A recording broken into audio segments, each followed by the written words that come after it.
Today marks the first day in 62 years since the last Adventist congregation set foot in this very church. Over 100 people have turned up today to witness the unveiling of a plaque which commemorates this very building.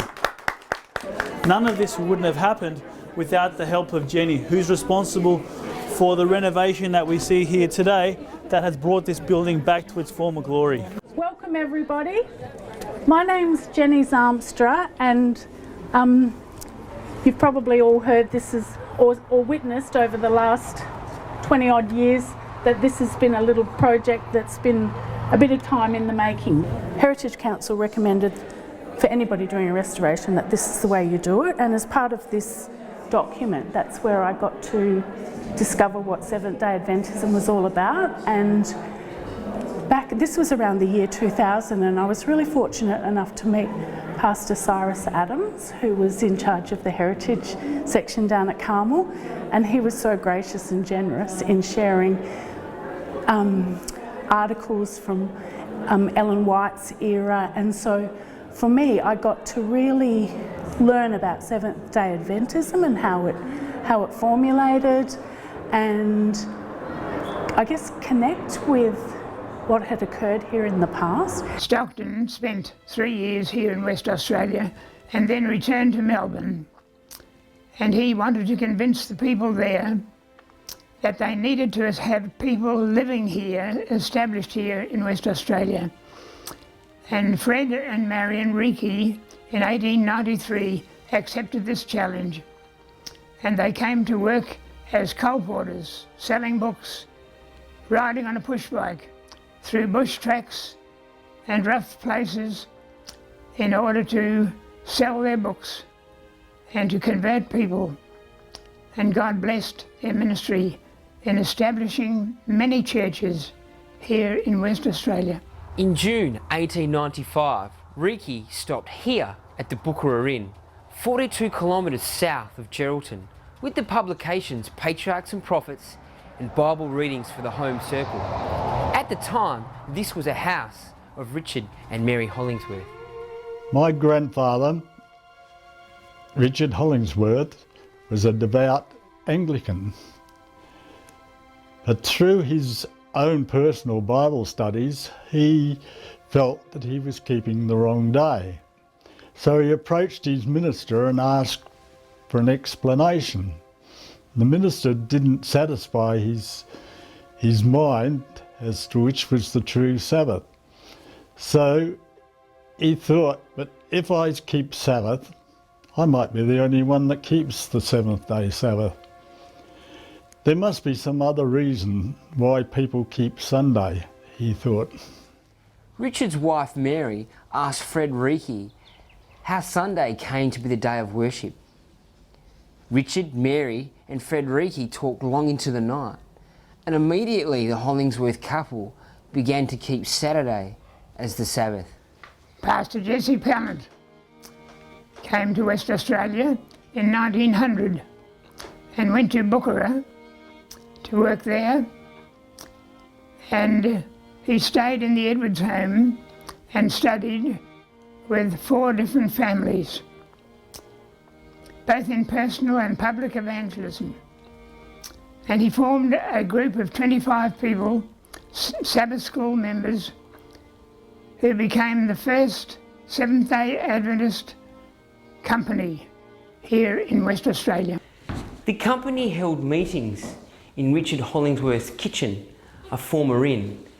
In 1902, widow Margaret Hollingsworth donated a small plot of land for a church building.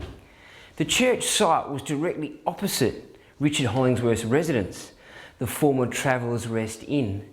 After a visit in 1902, Pastor Jesse Pallant wrote, "It was my privilege to visit the Bookara Brethren recently.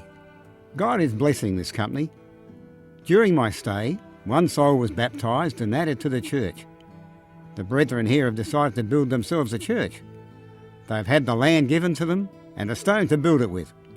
This will be the first church building in West Australia."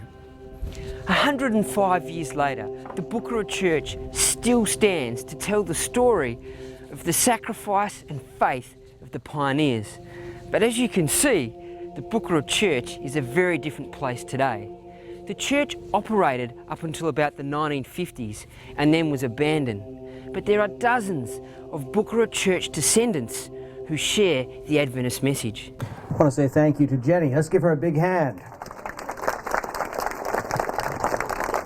It's fantastic to have the kind of commitment that she has had. She's been working on this building for 19 years, which is a significant amount of time, and to see the exterior the way that it is. We've been taking pictures and video of it over the last 10 years or so with Daniel Blažičević over here and the AMN West crew that have come and shown some of the history of the Seventh-day Adventist Church. And to know that in 1895 Fred Reekie came as a literature evangelist on a bicycle all the way up here to share the gospel, to share the understanding that we have, is just an amazing, amazing story. And to know that Delwyn's here. Delwyn, where are you? So that people can see you. She's right over there, the granddaughter. Great-granddaughter, thank you, great-granddaughter, all the way from Brisbane, a graduate of the SAN in Sydney and still working as a nurse. It's wonderful to see the kind of history that we have here. My father's mother was the daughter of Fred Reekie, so I'm the great-granddaughter of Fred Reekie, the literature evangelist who brought the books to the Hollingsworth family here at Bookara. I really don't know a lot about my great-grandfather, except he was an awesome man. He was a Scot who came out independently of his actual immediate birth family, came out with an uncle to Melbourne. That's where he encountered Adventism and ultimately became a literature evangelist. He then went to country Victoria where he met his wife, and soon after they moved here to Western Australia where my grandmother, my father's mother, was born. We understand that she was the first baby born to Adventist workers here in the West Australia Conference. Much later on, after they had served as missionaries in the Pacific, my father was a small child. He'd been born in Fiji. My grandfather and mother, who was the daughter of Fred Reekie, came here to Western Australia, and my grandfather was the secretary-treasurer. So my father spent some of his childhood here, then moved east, trained as a teacher, and ultimately returned and became the principal of Carmel College. And so I spent my teenage years here in Western Australia before I went and trained at the SAN as a nurse. As a minister, you do baby dedications, you do church dedications, dedications of people's lives. It's very rare that you actually do a dedication for a dead church. But a dead church that's come back to life.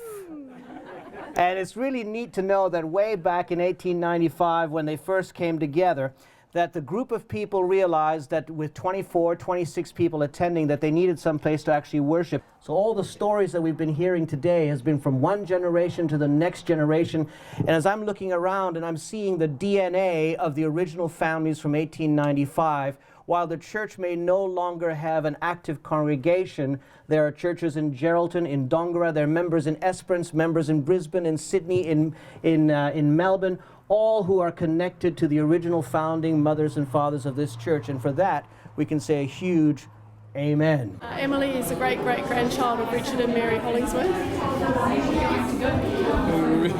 Just smile. Well, my grandfather, Master Richard, was in the British Army in Malta, and the story goes that he survived a minor uniform infraction, and he threw his cap in the air, and the inspection group turned around and the hat didn't come down quick enough, and so they came back and chipped him about it. And our family's always had a bit of a problem with reverence, and he cuffed a superior officer with his cap. For that he was given 14 years, and he came out here. He left a wife and family back in England, and he started another family here. He married Margaret Bain, but he died around 1894 after having fought a bushfire. So he was never really part of the Adventist story of Bookara. Now his wife, Margaret, she donated the land after Richard had been contacted by the the colporteurs, and and Richard organised for the stone that went into the church, and Richard went down to Geraldton because he was no builder, and he saw a boat and he looked at all these people coming off the boat, and he saw an older man and his apprentice. So he said to him, "What do you do?" He said, "Oh, I'll do anything." He says, "No, what do you do?" "Oh, look, I'll do anything, I'm a labourer, I can do stuff." And he said, "No, what's your specialty?" Well, he said, back in England, he said, I was a builder. But he said, I don't expect to get building work here. So grandfather said to him, "Okay, could you build a church for me?" He said, "Of course I could build a church for you." So the story goes that Archibald Corcoran, who was the older man, built the church, and that Harry Simons, the apprentice, put the roof on it. This is a copy of the same book that was sold to, and I thought it was just so special that we can have Delwyn here, great-granddaughter of Fred Reekie, to present this to Delwyn. So there's a lovely saying that I really appreciate. It says, the preacher casts his words in water, but the writer carves his words in stone. And it's a sensational saying. I know that this book had a huge impact on our family, and I found out about my heritage and the alley visiting my ancestors after God called me into this ministry myself. And so we just pray that the message of this book will impact you just as it's impacted our families. So over time and over generations, with the blessings of God, I share this book with you from my great-grandfather to you. Can you believe? I'm speechless. Can you believe it? I am speechless. I'm so moved. Thank you. Reading about your great-grandfather when I used to hang out with Pastor Cyrus Adams was such an inspiration, and I felt doing the study with Pastor Adams that I got to know those people's personalities, and I thought, what a jolly fellow, to just ride along on his bike, and then, and Pastor Adams shared some of the words, I would come to a house, and if it was the end of the day, I would ask, can I share with you and have lodgings for the night? And I thought, what a different world, but what a wonderful. Oh, honestly, I'm so moved. Thank you. Oh, and it's just, yeah. Oh, look, honestly, oh my goodness, this is just, I could never have expected such a wonderful gift. I'm so grateful. That's beautiful.